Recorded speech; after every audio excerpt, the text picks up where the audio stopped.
Listen, Jody, I'm absolutely delighted to talk to you. I know we've spoken in the past, and we never really had a chance to sit down and go through this stage, really.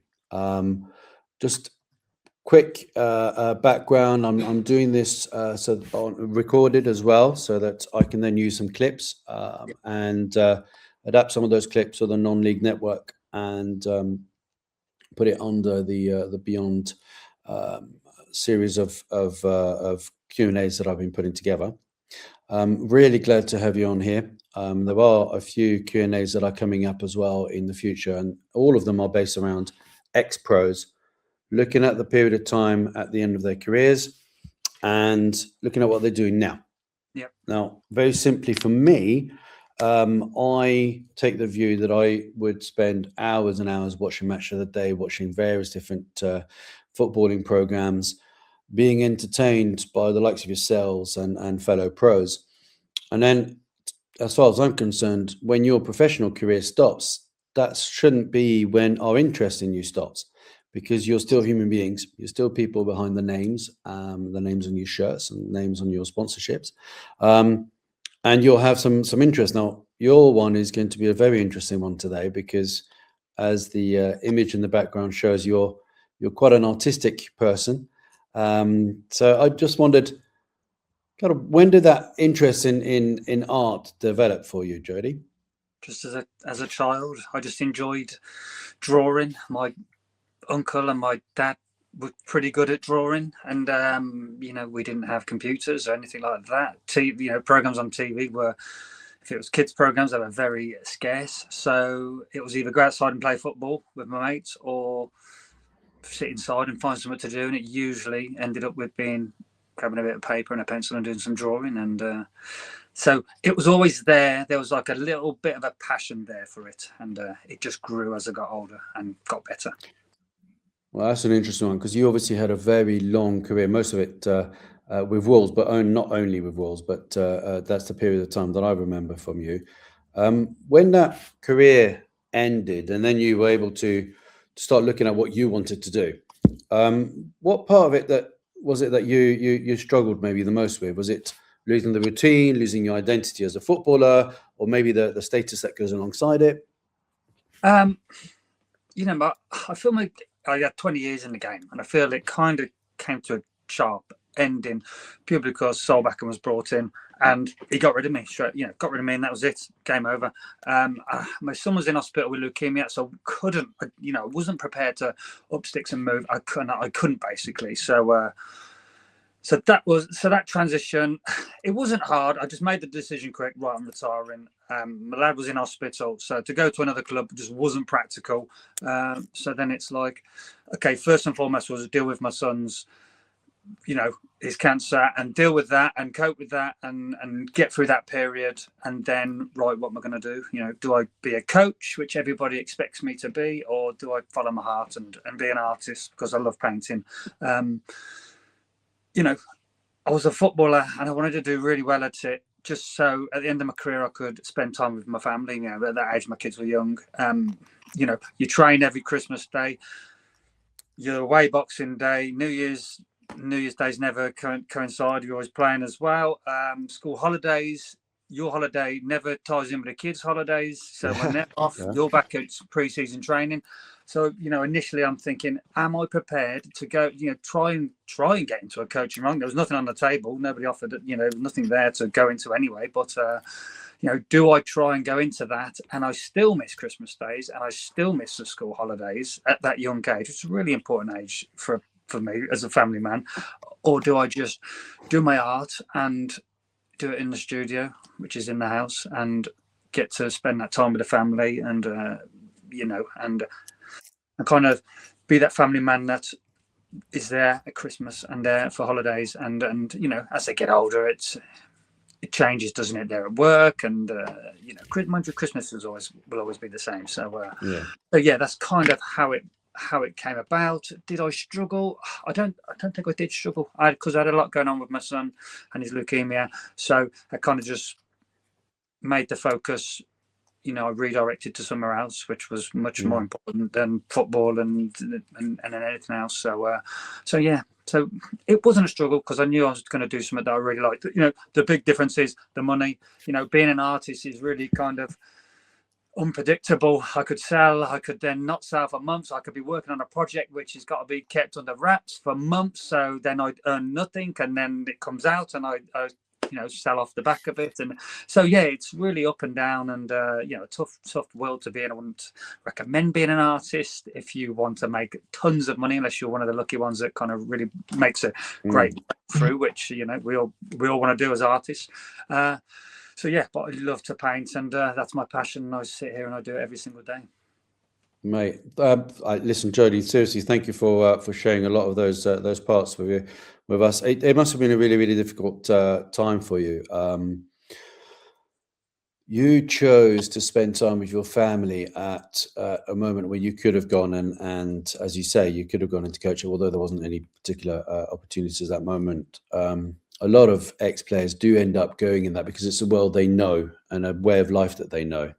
I think we all understand why you made that choice, and putting family first makes a lot of sense. It would have, with itself, brought in a lot of different challenges. As you've mentioned, if you're an artist, it's going to be erratic as and when you get money coming in and how you get paid in that way. When you were playing, were you looking at art as just a way of escaping, or were you already thinking to yourself, do you know what, I really enjoy doing this. I might do this in the future for my career, my next career? Yeah, a little bit of both. Initially, it was a way of escaping.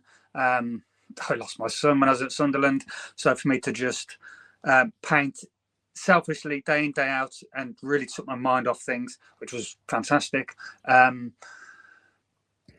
So yeah, it's sorry, it's made me forget the question there. Can you ask me that question again? It just completely took me away from the question. Sorry. I think, to be honest, I think the emotion does it. Away from the question. Yeah, Sorry. no, I understand the emotions that come in on that. It's more a case of when you're moving away from one career, were you already thinking to yourself, yes, okay, yes, I enjoy the art and I'm going to do this in the future? Right. Or was it just a way of escaping, actually? Yeah, right, back on track. So yes, so initially it was a form of me escaping and relaxing and just forgetting, and if football wasn't going too well, to then paint and forget and just concentrate, because all I'm focusing on is what's on the canvas in front of me. So it is a good way for me to kind of switch off, basically. And I was never intending to sell the stuff, but the more I did, the better I became. And this took years. This took 10 years, 10, 11, 12 years to get to the kind of position I am now, where I literally could paint anything. If I come up with the idea, I can paint it. So I don't get kind of trapped in not being able to do something. I can literally paint whatever I want to paint, which is a great feeling, because I've taught myself to do it over 10 years. And so then providing I have the ideas, then I can put them onto canvas, which is I do have the ideas, so it's great. I mean, congratulations on that path, but I would imagine, I've spoken to a few ex-pros, and it goes from a lot of people looking after you to basically you on your own. And you're moving into something that's so different, although it was a passion for you and an interest for you and an escape route from what you described as well. Yeah. Did you find that you had any support from anywhere, or any associations that got in contact and said, look, Jody, we looked after you before, PFA or anything like that, we'll look after you afterwards? Or was that it? Bye-bye, off you go? That was it. See you later. Which was a bit of I would say it was a bit of a shock, but I'm quite a personal, I'm quite a private person anyway. So for me to just, crack on was not an issue. Do I feel like they owed me anything? Well, probably not particularly. So yeah, I just cracked on with it and did the thing that I love to do. But no, I'm sure if I reached out to the PFA, they would have supported me. I didn't feel like I needed support, but nothing was kind of offered. I do hope that's changed now, and players do get support, because I had a long career, but players that get to have to come out the game early for injury are going to be kind of lost. And I know the money's different now, so 3 or 4 years and you've kind of set for life. It's a little bit different 15. Yeah, I think it is when I just really. played, you know. But I think that there's an element. It was the problem now with players that are coming through so young is if they hit the big time, they hit the big time very, very quickly, and the money that they are then thrown at them almost in itself causes a completely different set of problems that would have happened maybe in your time. And although there's a support behind it, I still don't think it's necessarily quite right. I certainly don't see it being quite right in the lower leagues and non-league areas. So that's one of the areas that we're working on with the non-league network. But I think in the professional games with the academies, they really do think to themselves what happens afterwards, because so many of them get released before they get to anywhere near a professional level.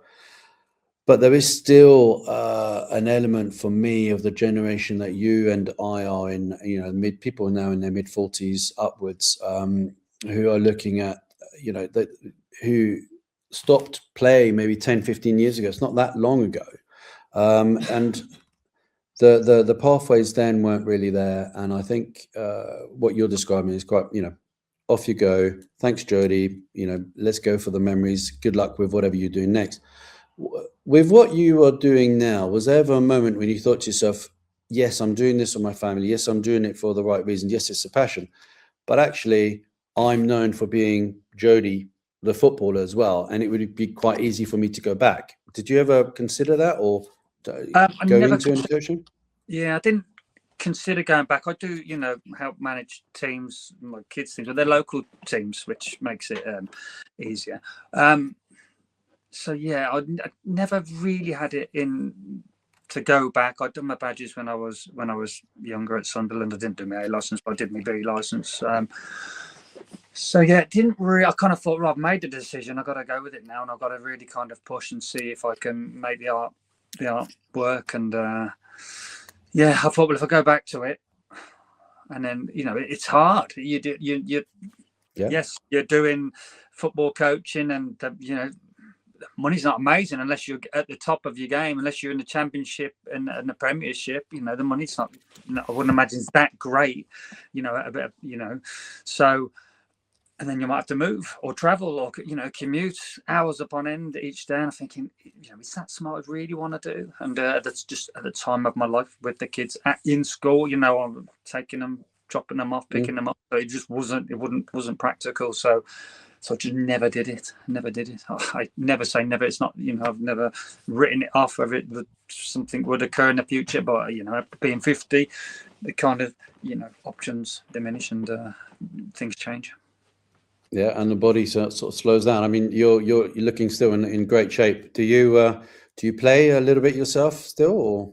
I go to the gym at 5 o'clock every morning, which is ridiculous. I drag my boys with me, so I do get up every day. I mean, I do like a strict rowing thing, which I've done for the last kind of 4 months, which is kind of cured a world of ailments like neck pain, shoulder pains, which I just thought, well, I've got these forever because I headed about 1 million footballs, and I started to row, and I thought, gee, it's cleared up all my neck pain, so now I can't stop rowing, which is I saw these pains come back. So yeah, I keep myself fit, and I help run a men's team. So I say men's team, but they're all a young bunch of lads, 21, 19.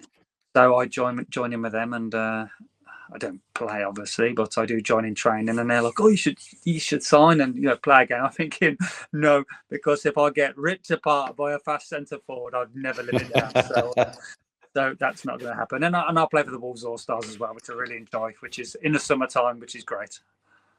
Oh, so you do still play in the All Stars? I didn't know that part. So that's so. I mean, my next question was actually going to be: have you kept in contact with anyone from?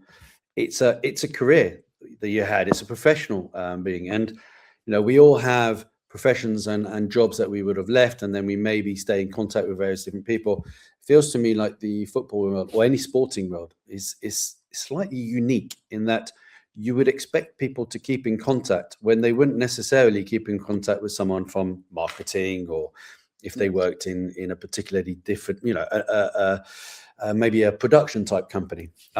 So have you kept in contact with anyone in particular?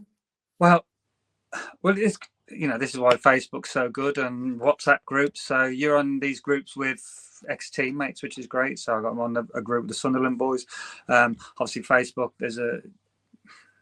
I'm on a group with Sunderland lads. I know I got one with the Wolves boys as well. So it's not like we're talking daily, but you're in a group where somebody will drop a message in and you'll chat, and so I think it's a man thing, isn't it? Really, you don't speak for years, and then you speak to them the next day like you've done it forever. So it's kind of like that. So yes, we do keep in touch loosely, but and then you cross paths at events sometimes. So just a standard.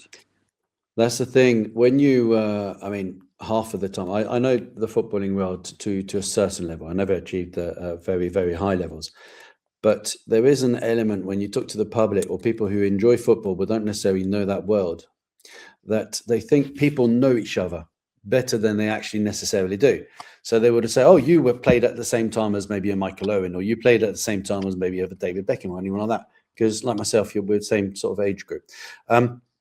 And the reality is, you probably don't. You might have said hello, you might have had some contact, but it's not somewhere where you would actively seek out to be in contact with them again just because you did the same job for different companies. Is that pretty much how you see it? Yeah, definitely. It's just a couple of, I suppose it's like school. Loads of people, but you keep in contact with 2 or 3 really good friends, and that's the same as football. I know loads of lads which I'll talk to, not a problem, and there's a couple of lads which I know would be there for me if I needed them tomorrow, type thing, who you just get on really well. Or your room is when you're playing away games.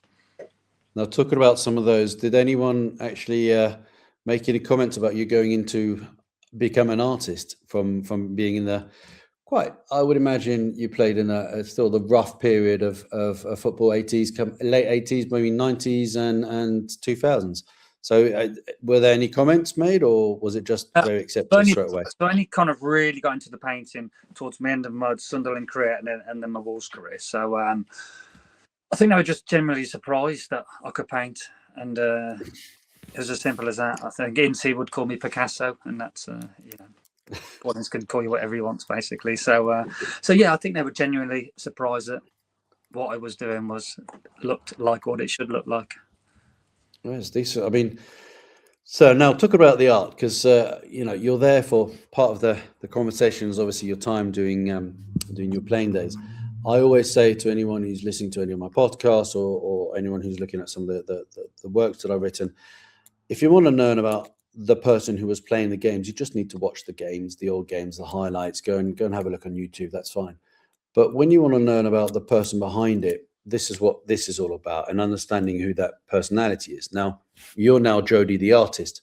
So I'd like to talk to Jody the artist, and kind of wondered, well, it's very difficult to maybe pinpoint what kind of artist you are, what kind of style you're interested in, because you'll have periods. You mentioned Picasso, he had his own periods in himself.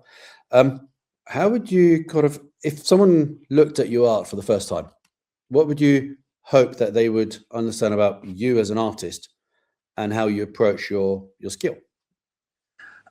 I'm hoping they'd look at it and go, he can paint. I'm not just abstract. I don't just, I love all types of art, and I've taught myself everything. That's why being a self-taught artist has been so good. I love all types of art. So I've got graffiti, I do graffiti, but I'm not a graffiti artist. Now I'll sit in the background of something else that I do. I do, I've done photorealism. I've done abstract. It isn't even necessarily what I paint, it's just the process. I love the process of painting, the different ways to do it. I can't paint the same thing every day. I'll just be absolutely bored stiff.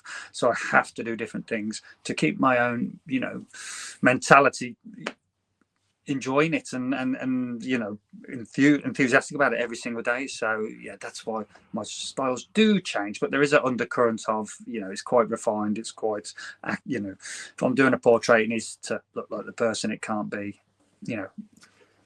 a rough version of it. It needs to look like the person. So, my default setting is really refined and tight and neat and tidy, but I do try and push the barriers and step out of that. And so yeah, but it's just the process of painting that I love. And so it doesn't matter doesn't matter what I'm doing. I just love doing it. So do you actually go through stages where you're thinking, okay, a bit like a writer, you might have writing block, and you'll sit in front of a blank canvas and just think, actually, I need to step away from this for a little while. How does the inspiration come to you, the next project that you're going to do? I just have a million ideas going around my head, constantly going around my head. And it's, you know, I do art fairs. So at the art fairs I do, like, it would be my statues and I'd have graffiti in the background. So that's my main stuff I stuck to the art fairs. But obviously then I do commission work if somebody wanted something, and they'd say, right, I'm after this. So and then I'm doing nothing, and I've got all my statue work up to date, and that's ready for art fairs, and then I have nothing on the table, then that's when I have to come up with the ideas and thinking. And then it does become a bit commercial, even though I just love to paint, because I'm thinking, right, now I need to do something that is going to paint, that I'm going to sell, obviously. So you know, then I'll dip into the football side of things, because everybody loves football, and was a footballer. So, you know, I've done trading cards. You know, trading cards are a massive business. So I'd paint on the back of them. I'd paint a portrait on the back of them. So, you know, but at the moment it's kind of leaning towards football-based stuff, which is great. So, you know, and that links the two of them together really well. So yeah. So how do you make people aware of the? I mean, you said you go to art fairs, and but if you got trading cards and you're painting on the background, you're doing things related back to football. I know about you because I actually came across your profile a number of years ago on LinkedIn, and we talked at the time.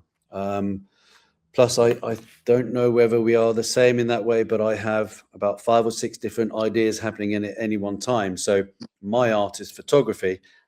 Your art is everything, including that and everything else going on. How you've linked football and art is something that is of interest to me. And I just wondered whether being Jody Craddock, the name, has actually still got kind of an element of beneficial element for you within the art world, or if that's now completely, look, I am Jody Craddock as an artist. My art talks for itself. It happens to be that I have an interest in football, so you should buy it because it's good. How do you approach that? How do you approach the link between the football and the art that people might make? Well, you know what? People ain't stupid. They won't part with money unless it's something they really want and it's good. So number one, it has to be good. The name, you know, I might be Jody Craddock, the ex-footballer, but if my paintings were crap, they wouldn't sell, and I wouldn't blame people. So the art has to be good enough before the name. You know, I try and use my, you know, media, Instagram, Facebook, all those things. I try and use all those things to push it. You know, I don't have loads of followers, but I have, you know, more followers than the average person. So I use that to push it. And if something catches and people lock onto it, then it gets more traction. So painting has to be good enough to sell on its own, regardless of the name. And the name, if I can use it a little bit and to push, you know, then great. You know, it helps me. I've got stuff in the Bulls Museum, which is great. So yeah, so those relationships with the Wolves is fantastic, because, you know, they get me to do things. I have work in there, so, you know, and every little thing I do creates attention, and which means somebody else then comes to the table and wants to either buy what I've done or have their own thing painted for them. So yeah, it's kind of, it does help. You know, it does help. Yeah. It doesn't massively help, but it does help. But if I was painting, if the stuff wasn't good enough, it wouldn't help whatsoever. That makes sense. Yeah, obviously it needs to be of quality and appeal to people as well, because there's an element there of your personal taste. But you'd be daft not to say it. You'd be daft to paint under a completely different name. Quick question on our conversation, and the reality is I could talk to you for hours and hours, because I can see a passion for the game, but also for the family, and also for the art, and that's really kind of invigorating. But a quick question before we come to the end is, do you know of any other footballers who have gone into art, or it could be they've gone into writing, they've gone into poetry, they've gone into a completely different field. And has that been an inspiration to you, or is it just two people have gone towards a different path, so it's completely irrelevant to some extent? It is irrelevant to some certain extent. I know David James was good at drawing. Whether he has pursued that even further, I don't know. I've never come across him or come across it since I've been retired. Maybe it was just a hobby for him. So no, I haven't. Since I've been retired, I haven't. Oh, there's a lad, I can't remember what his name was, but he was a footballer. He's become a good artist, but he never become a really good footballer. He was just kind of really early days, maybe a first year, second year pro. And I can't remember his name, sorry. And he's become quite a good artist. So no, they probably had more sense and done coaching. Well, do you know what? They've gone into various different industries. So I'm talking to ex-pros who are now working in sales, and they're working in business development in a sales company. Yeah. Some have gone into nutrition. Others have gone into coaching. Some are going into after dinner speeches is obviously quite a big one. Some have invested in property or invested in new ventures. So it's kind of a mixed bag. And what I find is they don't necessarily keep in contact with each other because of the work they were doing at the time or the interest they've got afterwards. So as you've mentioned, you mentioned David James, but there's clearly no contact there between you at this stage. Now, you did mention there was an artist who'd gone into maybe a couple of years of professional life. Unfortunately, very few people who absolutely love the beautiful game actually make it a really good living out of it, or achieve the level that they believe is the top level for themselves. And for that, I would imagine League Two, League One, Championship, Premiership. Most people will not taste that.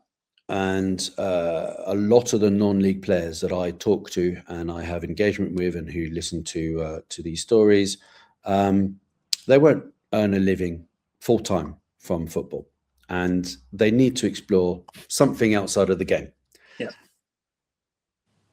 Artistry is obviously something that is very specific to you. Can you just give us, once again, I know we mentioned it a little bit at the start, but the pitfalls of going into an industry like art and having paintings and having graffiti art and having photography, as compared to maybe sticking to and trying as hard as you possibly can to have a career in football. So if you stop football at 21, 22 because you think you're not going to make it, but going into art, is that something that you would, what are the pitfalls that you can see for someone coming through? Well, in terms of going into art, it comes down to money. I could afford to go into art and not sell straight away. It comes down to money, and people need to earn a living. Even if they've had a long career, you've got a long time, until you get to your retirement, and it's even harder if you're a young boy and you come out of the game. So, yeah, it's a real difficult one, because I always say, when I was at Cambridge and I first started at Cambridge, I made sure I did a sports nutrition course. I did a sports psychology course, and then I did my coaching badges when I got to Sunderland, because I just didn't think I was going to be good enough. I didn't think I'd have a career in football. So, I just thought it would fall down quite quickly. So I kind of backed myself up with extra education, because the PFA would pay for it. So I thought, right, I'm going to use that to my advantage and do as much as I can do. So it was a course you could do at home, and so I got them under my belt, and I didn't need them in the end. But so yeah, it's a real. There's more that drop out of the game than stay in the game, I'd imagine. And to make those highs in football is extremely difficult. I don't know what's the best of both worlds, really. You kind of you need to play football and you need a job alongside it. Yeah. In the lower division, the non-leagues, because they're kind of semi-pros, so they'll be working, and then they'll have to go and train and then go and play, or travel from 2 or 3 hours to go and play a game of football. It's not ideal. So kind of real thin line of, do you do it? Do you take the jump and do it and be a footballer earns a little bit of money, but there's a whole lot of traveling and a whole lot of, messing around involved? Or do you just stay under that level and just have a job and just play for your local team? So it's a tricky one. But like me, I loved football and that's all I ever wanted to be. So for me to just do whatever and travel and just I was at Cambridge, I was making absolute pennies. It wasn't enough to live. I stayed in digs, but I just wanted to be a footballer, so it was a no-brainer for me. So unfortunately, I worked hard enough. Every day off, I didn't have a day off, I went and worked even harder. So with my courses and then with my football, I just thought, well, if this is going to fall apart soon, I better do everything I can now to ensure it doesn't, or at least say, well, I gave it the best shot I could give it. So and fortunately it worked out absolutely fine in the end. I think that's what I take into my art. I give it everything. That's why the painting, I feel, has got to the level it's got to. The sales sides of things is another kettle of fish, and that's a whole different ballpark, and it is difficult selling stuff. You need to get it out in front of people's faces. Yes, you do. Yes, you do. I mean, thank you for that. It's obvious that you've dedicated everything you had on for football, and now you're doing the same with art. So there's a particular approach that you take to both professions. That you're although they are miles apart in terms of the end product, but you yourself are looking at it as a profession, as something of interest as well. Yeah. How can people who are going to be listening to this, watching this, or reading this, how can they come and find a little bit about, because ultimately I would very much like people to come and find Jody Craddock, the artist, and send you some commissions and for that interest to build to some sales for you. As you mentioned, it's not that easy to sell. Even if you have got the name, even if you're known by thousands of people who would have watched you at the time. How do people find you? What is it that you're looking at? You mentioned social media. So yeah, now's your time to sell.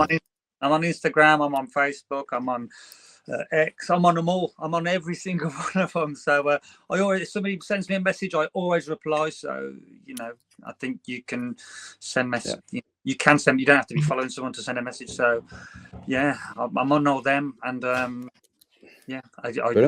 use them to the best that I can. And if somebody wants something, they can see all my pictures, and I will always reply to them. And your website? Yeah, if you just Google Jody Craddock art, and that's literally it. You'll find it. You won't. It's easy to find. Hopefully, you'll get some further inquiries and people asking for some art. Do you have any events that you're going to be taking part in the next few months? I do, but I've got to keep. It's kind of under wraps. I've been working really hard for months. I've been doing stuff like I've been selling, and I've had to mix that in with this other project which I'm doing.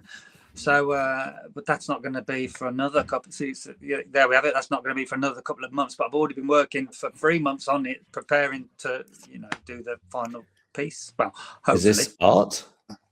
Hey, is it art related? Yeah, it's art related. Yeah, it's painting. Okay. So that's so that's me working my socks off, but I can't release it or do anything. You can't say anything. Well, that's perfect. People need, they have to follow you now, Jody. If they don't follow you, they won't know. Yeah, exactly. Follow me and you'll find out in a couple of months, hopefully. Exactly. Brilliant. Jody, I really appreciate, first of all, thank you for the memories. Thank you for being literally a really professional player, and someone you could always see was playing with the heart on their sleeves, and someone I felt was very much tough but gentleman, and it was a pleasure watching you play, but it was also been a pleasure talking to you today and finding out about yourself and your art. And thank you so much for being so open with me, and ultimately with anyone who's going to have any interaction with this, because there are some parts of life that are very difficult. It reminds us that we are all humans, whether we are a human who happens to be on the small screen sometimes, they're still human there with their ups and their downs for their life and challenges. And I appreciate some of it is very emotional for you to talk about, and just thank you for doing so. My pleasure, not a problem at all.